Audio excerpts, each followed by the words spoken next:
Hacía tiempo quería hablar contigo, Claudia. Qué cosa tan impresionante esta carrera que tienes tú en la vida pública, en el servicio público. Has sido secretaria de Educación, exgerente del Metro, alcaldesa encargada de Medellín, has estado en el Instituto de Recreación y Deporte, ahora diriges una de las universidades más queridas por los antioqueños y por los colombianos, la Universidad de Dafid. Impresionante, tienes una carrera muy bonita y mi admiración enorme, Claudia.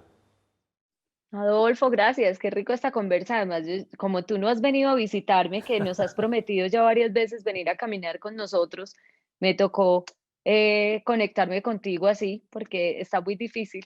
No nos han dejado ir a caminar por estas tierritas del Retiro. Bueno, pues Juanito también quiere venir acá a mi casa, esta es tu casa, y pues ya muy pronto nos vamos a poder juntar.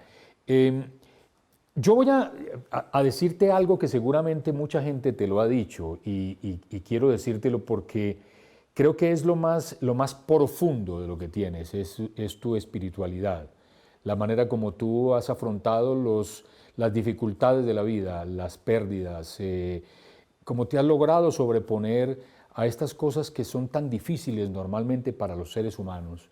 Eh, ¿Cómo lo haces?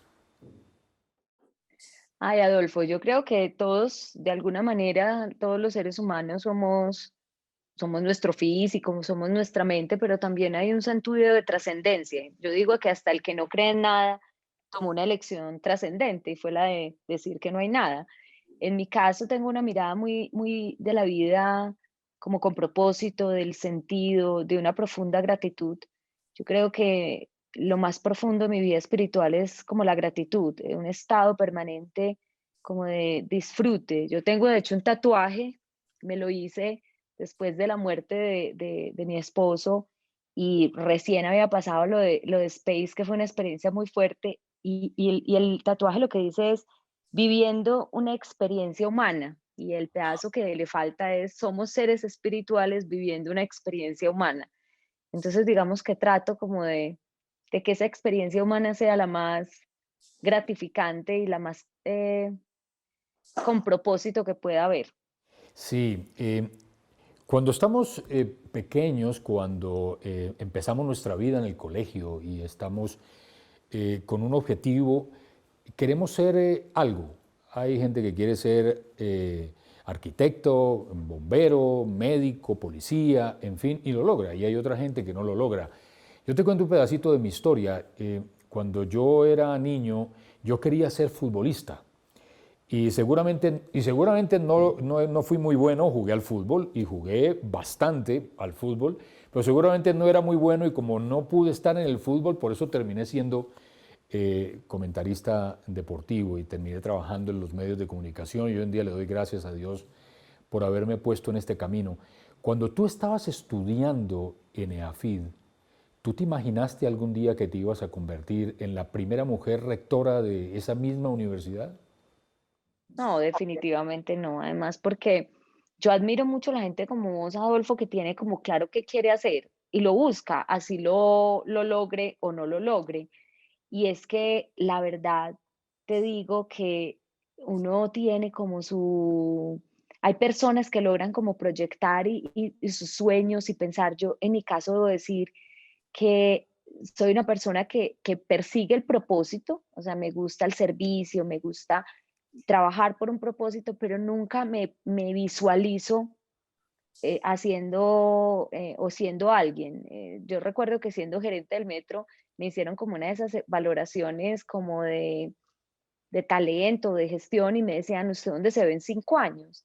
Yo decía, no, venga, pregúnteme distinto. Dígame cómo me quiero sentir en 5 años, porque yo en Ajá. 5 años yo no sé dónde voy a estar. Si quiero, sí sé cómo me quiero sentir. Entonces, por Claro. eso te digo que ni idea, no, eso nunca me habría pasado por la cabeza. No, además, bueno, te nombraron en octubre y te estrenaste como rectora de AFIDE en enero de este año, va muy poquito tiempo. Y bueno, el contrato dice 5 años, pero ¿tú crees que van a ser los 5 años? ¿Van a ser menos? ¿Van a ser más? Por lo menos eso sí lo puedes proyectar, ¿o no? Pues yo voy a trabajar para consolidar el proyecto de la universidad. eh, al menos un proyecto que para nosotros es muy importante, que es todo el proceso como de mirada vanguardista de hacia dónde va la educación del futuro. Y creo que parte de mi proceso es hacerlo muy bien estos 5 años y lograr, si es necesario, que lo consolide en un próximo periodo. Y claro, si me preguntas si lo quiero, total, porque además es un espacio donde vibro súper bien. Así Sí. como tú vibras con el deporte y vibras hablando de eso yo pequeña, a pesar de que no soñaba ser alguien, soñaba, digamos que lo que sí hacía muy bien era ser maestra. Yo era monitora, me encantaba tablerear a todo el mundo, toda la vida me ha gustado ser profe. Entonces es un lugar donde vibro mucho porque se une la vida académica y el espíritu de profe con como con mi vida gerencial y empresarial. Entonces creo que pues, feliz sí estoy y creo que esa vibración me gustaría sentirla un muy buen rato. Mira, te voy a decir algo. Yo no creo que haya una persona en el mundo que no sepa quién es Messi. Eh, Creo que está considerado uno de los grandes fenómenos de la historia del fútbol. El día que Messi se vaya del Barcelona, que están diciendo que va a ser muy pronto, yo no quiero imaginar quién va a reemplazar a Messi, porque va a ser algo muy complicado para ese jugador, porque todo el tiempo lo van a comparar. Y me imagino yo que no van a traer ni siquiera la mitad de Messi, sino muchos Messis para poder llenar ese hueco tan inmenso que va a dejar. Eh, Llegaste a la rectoría de AFID y ya sabes para dónde voy, después de una administración de 17 años del doctor Juan Luis Mejía, un hombre muy querido en este país, exministro de Cultura, del Instituto de Cultura en 2 gobiernos, además, y una persona supremamente valiosa que hizo un gran trabajo en la universidad. Y resulta que te toca a ti ser la que reemplace a ese Messi de la universidad. ¿Eso no lo habías pensado cuando te tocó? Sí.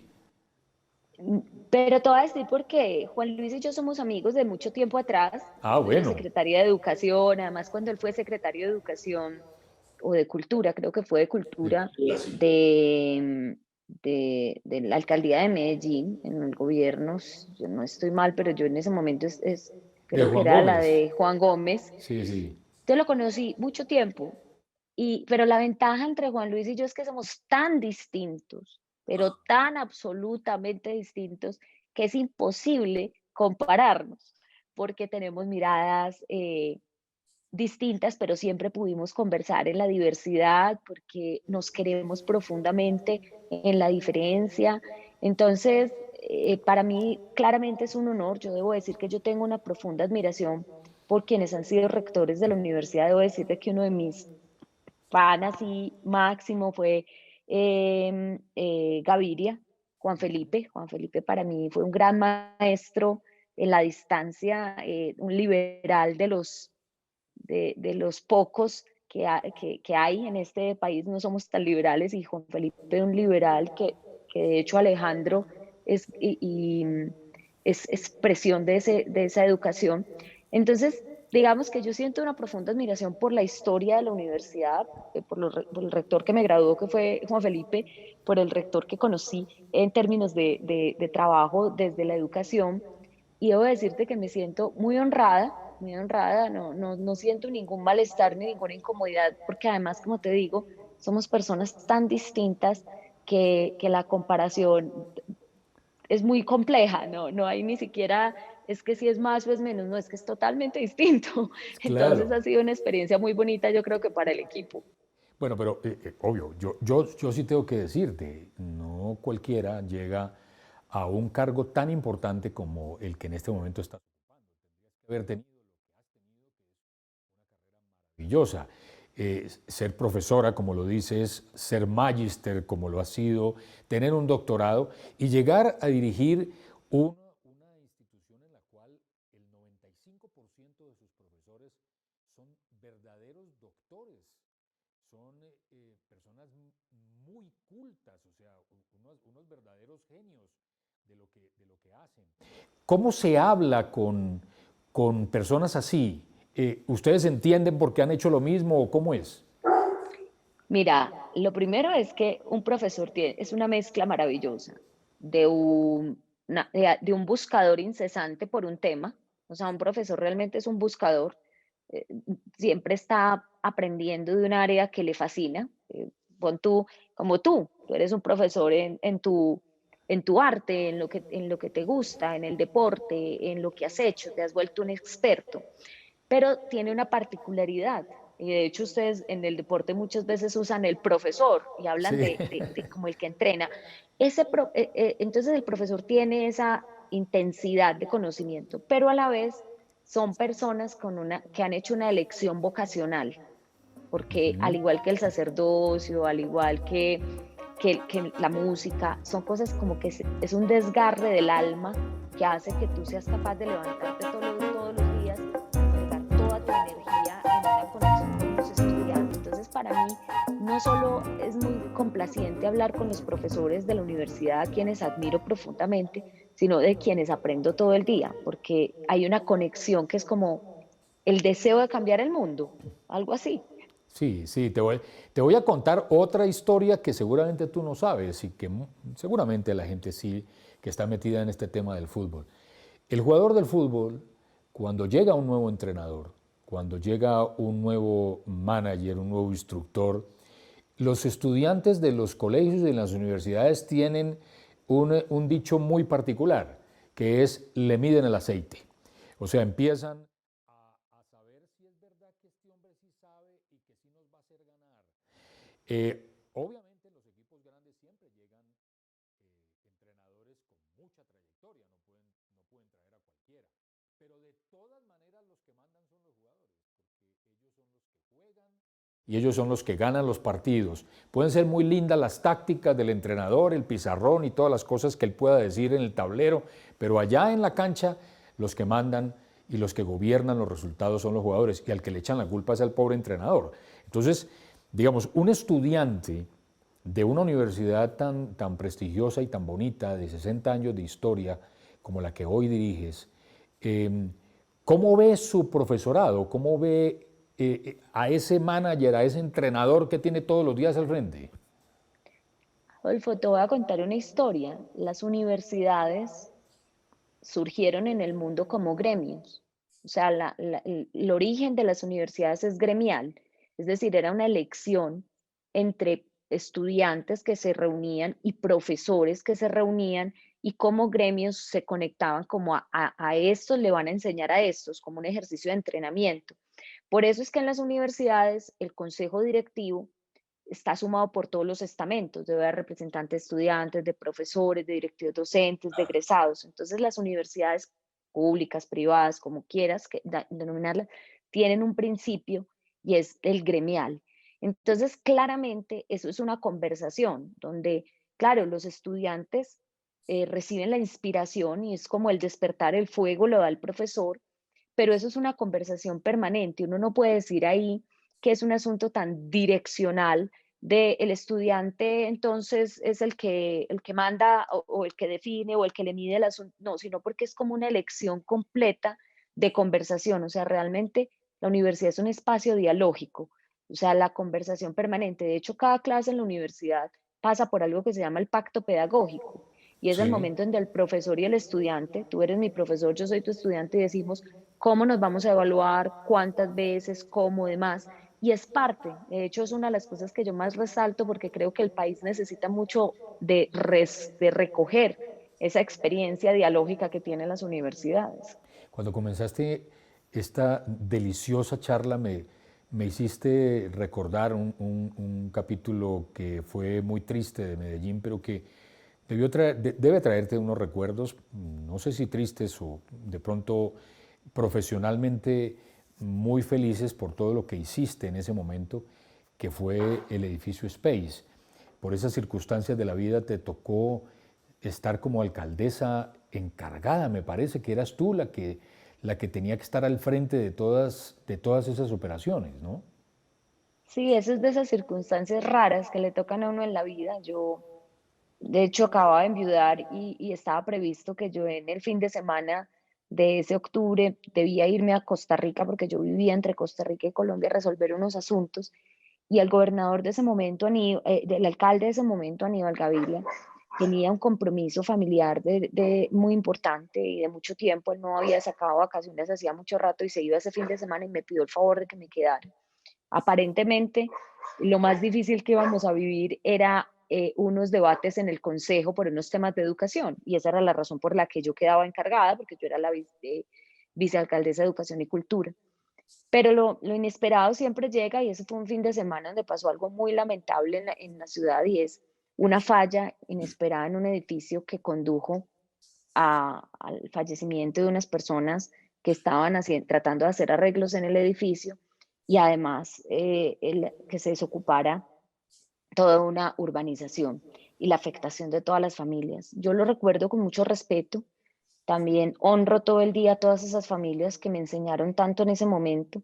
Tengo una historia que es muy linda, y es que los recuerdo todos los días porque en mi sala de meditación y de yoga hay un arcángel de San Miguel, pequeño, Qué lindo. y ese arcángel de San Miguel fue un regalo que me hizo los papás de una de las víctimas que fallecieron en el edificio. Al Ah, qué año del bonito. fallecimiento hicimos una misa como de recogimiento como de acompañamiento a las familias de las víctimas, y ellos me regalaron un arcángel y me dijeron: mire, mi hijo es un ángel que cuida de usted todos los días desde el cielo, y está representado en este arcángel. Entonces, Qué cada vez belleza. que lo veo, recuerdo como esa historia con la profundidad de lo humano, cómo somos de frágiles, pero cómo somos de fuertes también ante la adversidad. No, es que a partir de un hecho trágico que se queda igual en la memoria de los seres humanos, de pronto un poco más, porque duele más, nacen una cantidad de historias edificantes, bonitas, ejemplarizantes para tanta gente, incluso para las mismas víctimas que recordarán a sus seres queridos por un hecho que no se les olvidará jamás.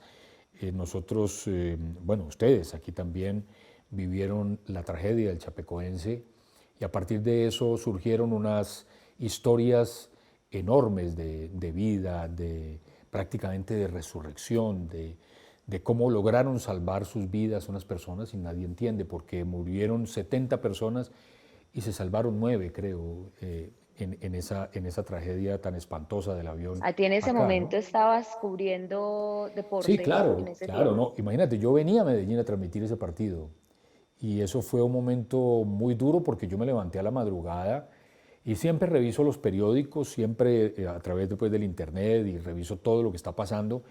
Cuando vi, se cayó un avión en Medellín. Era el avión que traía al club de fútbol chapecoense para jugar contra Nacional. Y yo solté el celular. A mí me impresionó tanto eso. Yo estaba solo, era la madrugada, eran las 4 de la mañana, y ya pues ya tenía que tomar un vuelo para ir a Medellín. Entonces inmediatamente pues llamar a mirar a ver qué hacíamos y todo eso, pero ya esto se volvió un tema distinto, el cubrimiento no me correspondía a mí.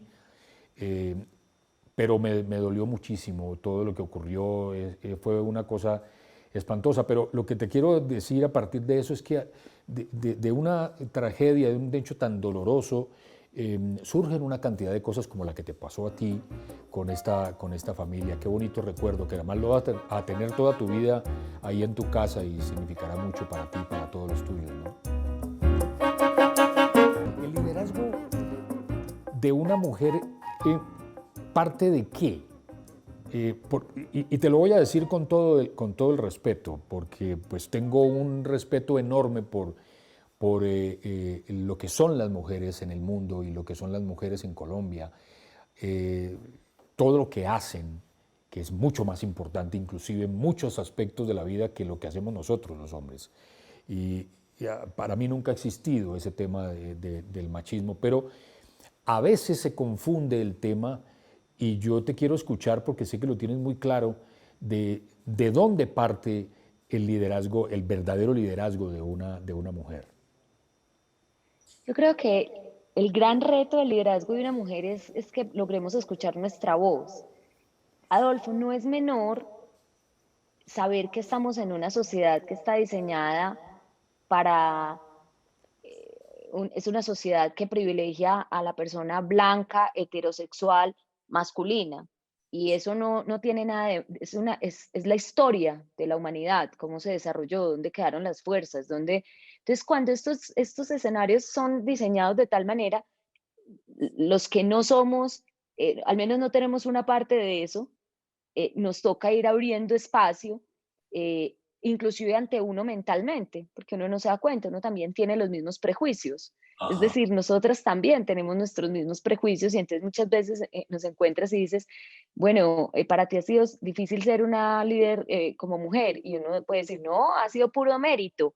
Y después uno hacia atrás y uno dice, bueno, de pronto sí, me ha tocado el comentario sexista, sí, claro, o sea, a veces nos toca, a las mujeres, por ejemplo, nos tocan mucho nuestra reputación para tocarnos donde nos duele, cuando no nos pueden criticar. Entonces, una cosa dura es, ¿y por qué están esos cargos? ¿Y qué hizo? ¿Y qué tuvo que hacer? Y uno eso a veces lo normaliza porque le parece que es un problema de poder y luego te das cuenta, hombre, probablemente eso no me habría pasado si fuera mujer.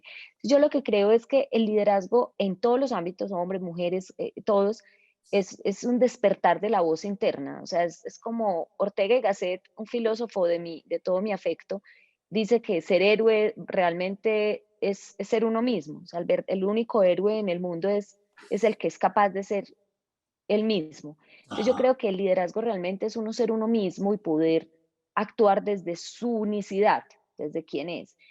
A las mujeres a veces se nos vuelve más complejo hablar desde nuestra propia voz porque estamos en un contexto que esa no es la voz predominante, sino que la voz predominante es otra. Entonces caemos en el hecho de masculizarnos muchas veces o romper cosas naturales de nuestra esencia para hacerlo. Entonces yo diría que sobre todo es ese momento donde uno se escucha internamente y en un contexto que aunque no sea el tuyo ni sea el favorable, tú seas capaz de poner tu voz en el lugar donde se toman decisiones. Me dijiste hace un rato y se me quedó grabado ese tema. Y yo quiero estar donde esté feliz.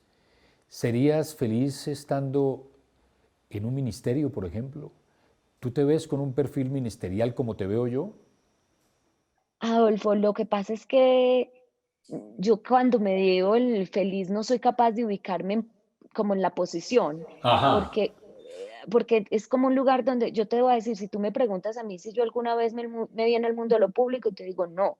¿Te viste alguna vez como gerente del metro? Te digo no. Es más, dije que no, solo que ya después no fui capaz de convencer al presidente en ese momento, Santos, y tuve que decir que sí. Eh, Me veo en la rectoría de la universidad, digo, nunca me vi. Entonces, no te sé decir desde dónde. Yo sí te sé decir qué me mueve. Yo siempre, desde que me gradué, he trabajado en organizaciones sociales, públicas o privadas, pero siempre han sido organizaciones sociales. Nunca he trabajado con organizaciones cuyo objeto no sea como la transformación. Empecé con Corpaul, que era la corporación del Hospital San Vicente de Paúl, luego 13 años en lo público, luego en Confama, que es una caja de compensación que siendo privada trabaja en asuntos de lo público, Sí. ahora en EAFIT, que todo el mundo cree que es una empresa privada, que es una universidad privada y la universidad termina siendo la más pública de todas, porque las universidades son o de los gobiernos o las universidades son de una congregación religiosa, pero en el caso de AFIDE es una fundación que es de nadie. Hoy claramente es de sus estudiantes, es decir, es una organización sin ánimo de lucro que trabaja para poder revertir lo que gana en ella misma. Entonces, hoy no Sí. es, mi gran meta es la transformación de líderes, que son los que se forman en mi universidad. Entonces, yo digo que yo voy a estar donde el propósito me dé sentido, que yo sienta Eso. que estoy transformando la sociedad con eso. Yo te voy a decir dónde te veo a ti, y muy pronto, y no me puedes decir que no, en mi casa Ah, tal cual. o en la tuya. Total, o en la tuya y en la mía, porque ya ambos tenemos pendientes esa visita. Ay, tan bella, muchas gracias. He disfrutado muchísimo verte y conversar contigo, Claudia, y de verdad todos los éxitos del mundo que ya los tienes. Tan hermoso, un abrazo bien grande y nos vemos pronto.